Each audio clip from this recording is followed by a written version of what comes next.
Yo, what up, guys? It's your boy here, Judah. Yuki, giving you another Yu-Gi-Oh! 5 episode review for you guys. This is episode 128, so let's get started. This episode was a pretty interesting episode indeed. We get the start of the duel between Akabaleo, Reiji, and Yuya. Some pretty interesting things kind of happened. Not necessarily in the, well, a little bit in the duel aspect, but mostly outside of the duel with Yusho. There was a lot of context that was going on. He was contemplating a lot of stuff, and some stuff kind of got revealed to him while he was thinking about certain things and events that were happening and stuff, and it was pretty interesting. I'll get into that, but first, the duel starts off with Caballero, and he wants to combine the four users into one to create Ray. So he's getting started with his plan, and he needs to use the life energy from the souls that he's captured from the Academy of Soldiers who killed a bunch of people in order to activate this machine. So apparently it can't activate yet for some reason, but it will activate soon. He just needs to wait more time for it to happen. So the duel begins. Yuya wants to go first, so he goes off first. He summons Time Gazer, Stargazer, Magician. Pendulum summons Odd Eyes, and that's pretty much all that he does. Then it's Reiji's turn. He pretty much does the same thing. He summons his Pendulum Scales. He Pendulum summons 2 DDD monsters, I think, and then and then he normal summons a DDD monster. And he does his usual cliche combo. He first Synchro summons, then he Fusion summons, then he Exceed summons. So he did all 4 summons in one turn, as he usually does. Then he activated this spell card, this contract spell card, that says that your opponent cannot summon any monsters from their extra deck if you have a monster on your side of the field that has the same type as that monster. So since Reiji has a Fusion, Synchro, and Xyz on the field, a Caballero is not allowed to Xyz, Fusion summon, or Synchro summon throughout the duel, as long as that spell card is face up on the field, and as long as he controls those 3 monsters. So he kind of created a lockdown situation for a Caballero so that he can't do much and can't get out of it. So that was pretty interesting overall. I really like that. That was pretty badass. I liked how Reiji kind of did that. But this doesn't last too long, of course, because this is a Caballero. He's the main antagonist here, so naturally he's gonna be able to get around this. So the way he gets around this is that he actually pendulum summons. Yes, he has 2 pendulum monsters, Spirit, Reactor. He summons 2 of them. They both have the same scale.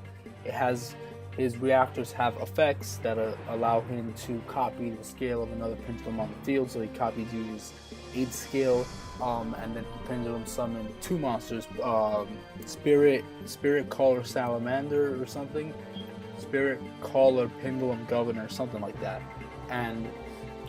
or Spirit Tech Pendulum Governor. Yeah, but hey, either way, he summons those 2 monsters. He activates Pendulum Governor's effect to tribute Salamander, so that way he could activate that effect that Salamander has twice, which allows him to destroy a monster his opponent controls and deal 800 points of damage. So he does that to destroy Odd Eye's Pendulum Dragon first, and deals 800 to Yuya, and then he destroys Reiji's Fusion monster to deal 800 to him. And I thought that was very smart, because why would he target to kill the Fusion monster first? That's very clever, because now he could Fusion summon pretty much, and we know he's the leader of Academia, so I'm assuming he can do all the summoning conditions, but I think his main one will be Fusion summoning, since he has his headquarters at, obviously, the Fusion dimension. So he killed the Fusion first, so that way he would be allowed to Fusion summon. He didn't say this, but it's very obvious, and I noticed that, he could have killed any of the other 2, but he killed the Fusion one first, which means now he's allowed to Fusion summon. He's not locked from Fusion summoning, which is great. So hopefully next episode we'll get to see him Fusion summon with that. But yeah, so I believe that's pretty much okay. And then after that, I'll go through all the play-by-play first, and then Yuya goes, and this is after he was enraged, and Zark started kind of slowly awakening inside of him. And I'll get to all the words and context later on, but I'll just go with the dual part. Yuya pretty much pendulum summons Odd Eyes again. He summons this other new Entomate Pendulum monster that looks like a golem or something, or some weird kind of golem type stuff. And he fusion summons that with Odd Eyes to summon this new Entermate fusion monster. And that's Entermate Gatling Org, or Gatling Org. I don't know why I'm having a hard time pronouncing that, but Gatling Org pretty much. And Gatling Org has a really aggressive effect. It's a level 8 fusion monster.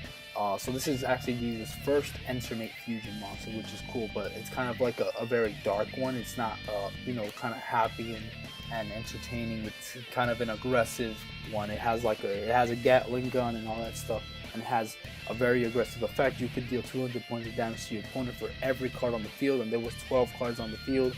So he pretty much, I believe, took 2,400 because 12 cards. 2,400 damage to a Caballero. So he took that, and then it has another effect that he can activate, which allows him to pop a monster on your opponent's side of the field and deal damage equal to its attack. So he's gonna use that effect on Pendulum Governor to attack it and pretty much finish a Caballero off. Obviously, this is not gonna go off, but still, it's pretty interesting how aggressive that effect was. That it could pretty much annihilate someone in a turn, depending how many cards there are on the field and stuff like that. But it's very aggressive. So that's the play-by-play. But getting back into the context of the duel, there was a lot of dialogue going on in the duel. Some really interesting things to note. I'll start off by mentioning the stuff that happened with Yusho. Throughout the duel, he was watching the duel, and some things started to occur to him in his head, and he started having flashbacks, thinking about certain things that happened in the past, and kind of connecting that to what's going on now. It started off with Yusho saying that he showed Yuria, that you have to smile during duels, and because life gets really rough, and you have to have the courage to smile through these moments because life gets really hard and complicated, and if you don't have that ability to smile through the hard times, then it's going to become very difficult and depressing and stressful, stuff like that, So that's why he did that, and he showed Yuria that side of life, to smile through everything, which was nice. And then it was weird. He was saying a lot of stuff. There was a flashback with him and Yuzu's father when Yuzu was a baby. He was like changing her, and Yusho asked him a question: "Where is Yuzu's mother?" And he says, I don't try to remember that," or he said something weird. I forgot exactly what he said, but the point is he doesn't remember exactly what happened, or he doesn't try to think about it. And to be honest, I don't even think he has memories of it at all, of what happened. He just said that he got Yuzu from God. It's a little angel from God, and he doesn't try to think about it much. He's just happy that he has her and this and that. So it's kind of weird. And Yusho kind of let it go after that. But he just found that thing kind of strange. And then Yusho tried to remember when Yuya was a baby and what they were doing during that time. But he doesn't remember either. So then he has a revelation where he's like, wait a minute, could it be possible that none of those memories are real? Or none of those memories exist, or something like that? So he has kind of that big revelation. And then later throughout, the duel, he's still thinking about this stuff. And he was thinking about how, I forgot this one part, but I know this other part near the end. He was thinking about, where he got Yuya, or why he was chosen to be Yuya's child. If it's true that Yuya's not his son, then why was he chosen to take care of him? And supposedly, the conclusion that he came up with was that Zark pretty much chose Yusho to raise him up as a duelist again, so he could be back at the same level of dueling skills that he was back when he was, in the United World. So he chose Yusho so he could retrain him as a really strong duelist, so that his resurrection could be successful and all that stuff. So that's why all the other U-boys, they were also raised up as strong duelists. So that way, when they all combine, he will be reborn again, resurrected again as a really amazing duelist as he was before, and go through with what he was trying to do before, which is create more violent duels and exceed expectations and all that stuff. So yeah, that was some pretty wild stuff. So basically, we don't know if any of the memories that these people have are 100% true. My theory is that as soon as a Caballero As soon as the dimension split into 4 and Akabaleo woke up, that was pretty much the start of the new dimension, of all the 4 different dimensions. And I don't really know, and everybody has their own implemented memory, so you know, there was kids and adults, and they were pretty much, I think they were pretty much born that way. I don't think we know anything about Yusho as a kid or anything like that. I think certain memories were either alterized or they never, either certain memories were implemented into their head that may not actually exist, possibly, and you know, that was all happening because of the dimensions splitting into 4. So it made it seem like there was 4 separate dimensions that were already living for a long time, but that's not true. It could be that they were just created right there. All these people on Earth were created, the children, the parents, everything was created, and everybody has their own implemented, created memories that may or may not be real. So some really loopy stuff in this episode with that. Leo was pretty much going after Yuria like usual, saying, "Oh, Reiji, fight alongside me. He's gonna awaken soon. Don't you realize it?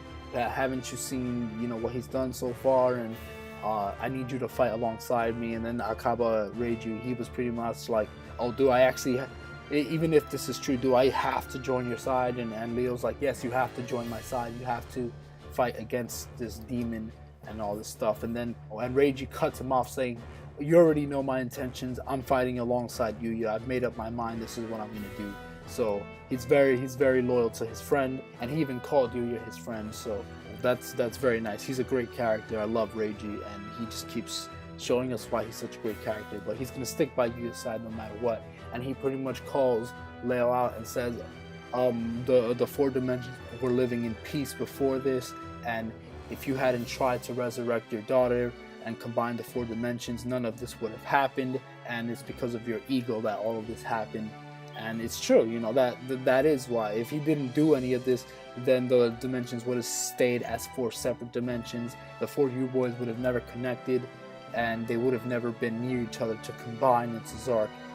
But Leo says, like, "Oh, this would have happened anyway. Zark wants to combine. Wants to combine again, so he was going to find a way to resurrect." Which I don't know how he would be able to travel through dimensions, but whatever.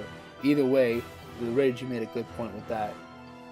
Leo just should have left it as is, but he wanted his daughter back, and he's kind of being selfish with that. You know, I know he wants his daughter back, and I feel for him, but at the same time, you're also causing the resurrection of the thing that destroyed everything in the first place, so you're kind of not really doing much justice there. Akabaleo also says, you know, after he Pendulum summoned, and it said Pendulum Governor's effect. Yes, Pendulum Governor has a secondary effect. Which basically your opponent is not allowed to attack attack with monsters within the scales, pretty much. So since he controls a scale 1 and a scale 8, monsters between level 2 and 7 cannot declare an attack on his monsters. And Pendulum Governor has another effect where he cannot be attacked. He can only be attacked by other Pendulum monsters. So that means that Reiji's Xyz monster can't attack him, and his Synchro monster can't attack him. So Leo said, "Oh, you see how your ironclad wall got destroyed so easily, you know, like nothing." So he was pretty much, you know, bad talking him, like, "See, your plan isn't perfect. You have to be prepared that your opponent will be able to exceed your expectations and stuff." Reggie didn't say anything. He just looked at him like he didn't really care. He didn't really look upset either. He just like didn't care. He's like, "All right, whatever." But yeah, so that's a lot of the stuff that happened in this episode. There's a little bit more stuff that I can't quite remember. There was a lot of context that happened. Oh yeah, throughout the duel, when the 4 girls were screaming, then Yuya got angry. Yuya and Yuta were trying to hold Zark back, but obviously they couldn't do it for too long. And eventually Zark kind of slightly awoken, and he basically, like I said, he fusion summoned Gatling Org and did all that stuff. And Zark spoke for a little moment. He said like, oh, we will combine into 4, and we will live up to expectations and become the strongest, and, you know, whatever, and cause more violent duels, basically, is what he said. So he resurrected slightly, and then Yuya did get control of himself, but then once again Zark got control of him again, Yeah, so it was just like this back and forth thing of him trying to get control of himself again, and it was very difficult. The episode ended off with, like I said, Gatling org targeting Pendulum Governor to be destroyed, and you know him shooting his bullets, and the episode ended like that. So Akabalo didn't lose yet. He will obviously stop this. But yeah, that was the episode review for you guys. I hope you guys enjoyed it. It was a really great episode. A lot of context in this duel. The duel was, you know, pretty normal starting off. Some simple stuff, some cool stuff happening with Leo Pendulum summoning. No one really expected that. And then Reiji, you know, locking everything down. That was cool. Yuria didn't really do much in this. He just did his usual cliche thing, but he didn't really do much. Well, actually, that's not true, because he did fusion summon, deal a whole bunch of damage, and is about to quote-unquote wipe Leo out. So even though that wasn't really Yuria, that was more Zark that was kind of doing that. So yeah, some really crazy stuff. I hope you guys enjoyed this review. I'll see you guys in the next one. Next episode is going to be absolutely amazing. The animation and the art looks amazing for the next episode, and I know that episode is going to be phenomenal. Just absolutely perfect. It looks perfect already. Can't wait to see what crazy stuff is going to happen, because Zark is going to be more awake and doing a bunch of crazy stuff. I'm not sure if Reiji's going to turn on Yuria or not, or at least try to snap. I'm sure he's going to try to snap him out of it somehow. We'll see what happens. We see that Reiji has DDD Hell on getting on the field, and we didn't see any of Leo's monsters, but Zark is pretty much jumping around getting action cards. He looks amazing, and we'll see what happens with that. But next episode will be great. I hope you guys enjoyed. Thank you guys for watching. God bless you guys. Thank you guys for everything. Gotcha! 揺れる魂のペンデュラム天空にかけ怒りの悪ペンデュラム召喚来い俺のモンスターズたち我々を持ちことつく限りの二人のマラコオーダイスペンデュラムドラゴン